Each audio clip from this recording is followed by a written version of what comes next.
খবর পাচ্ছি Victoria মেমোরিয়ালে বোমাতঙ্ক, Victoria মেমোরিয়ালে বোমা রাখার হুমকি মেসেজ আরো জানবো। আমার সঙ্গে রওনাক রয়েছে। রওনাক, কিছুক্ষণ আগে ভিক্টোরিয়া মেমোরিয়ালে বোমাতঙ্কের হুমকি বার্তা পাঠানো এবং তারপরেই ভিক্টোরিয়া মেমোরিয়ালের কর্তৃপক্ষের তরফ থেকে গোটা বিষয়টি হেস্টিংস থানাকে জানানো হয় এবং ইতিমধ্যে হেস্টিংস থানার পুলিশ এবং লালবাজার থেকে কলকাতা পুলিশের বোম স্কোয়াড ভিক্টোরিয়া মেমোরিয়ালে পৌঁছেছে এবং সব জায়গা তল্লাশি অভিযান চালানো হচ্ছে। এর আগেও দেখা গেছিল শহর কলকাতায় গত 1 মাসের বেশ কিছু জায়গায় বোমাতঙ্কের হুমকি বার্তা এসেছিল। সেই মতোই আজ ঠিক 1 ঘন্টা আগে ভিক্টোরিয়া মেমোরিয়ালে যে কর্তৃপক্ষ তাদের কাছে এইরকম একটি বোমাতঙ্কের হুমকি বার্তা আসে এবং ইতিমধ্যে পুলিশকে জানানো হবে। ঘটনাস্থলে বোম স্কোয়াড পৌঁছেছে, ইতিমধ্যে তল্লাশি অভিযান চলছে। বেশ।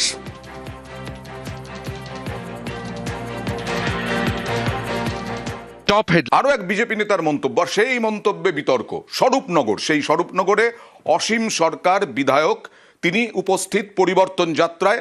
তিনি কি বললেন, ভাতা নিয়ে কি বললেন দেখুন। এই যে সরকার বিভিন্ন রাজ্য সরকার বিভিন্ন ভাতা ঘোষণা করেছে, সেই ভাতা নিয়ে কি বললেন দেখুন। 1500 টাকা করে যুবকদের দেওয়ার ব্যবস্থা করেছে। ভাতা ভাতা, আচ্ছা এই ভাতা যদি জীবন ভরে পায় সে কোনোদিনের ভাতার হতে পারবে? বিয়ে করতে পারবে? তাহলে ভাতা পেয়ে ভাতার হওয়া যায় না। ভাতা পেলে কিন্তু বিয়ে করতে পারবে না, বিয়ে করতে পারবে চাকরি পেলে। সেই চাকরি বাকরি কিচ্ছু নেই।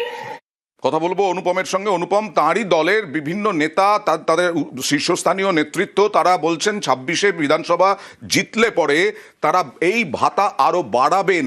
সেই জায়গায় এই বক্তব্য অসীম সরকারের, অসীম সরকারকে পাল্টা প্রশ্ন করা হয়েছিল।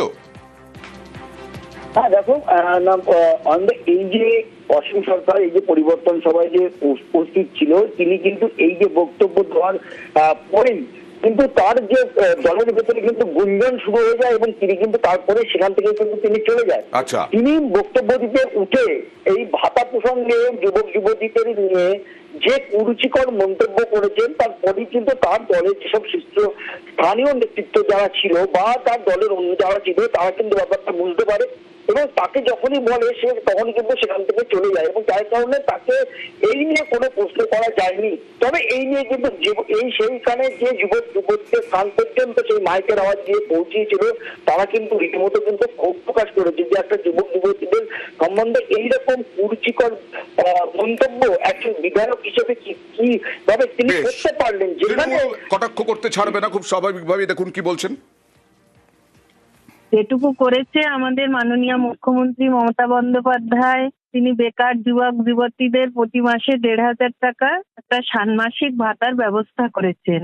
সেইখানে দাঁড়িয়ে উনি যদি এইরকম ধরনের ভাষা ইউজ করেন, উনি একজন বিধায়ক হয়ে যদি এই ধরনের ভাষা ইউজ করেন, তার জবাব দিয়ে দেবে বাংলার মানুষ, স্বরূপনগরের মানুষ সামনে বিধানসভা নির্বাচনে।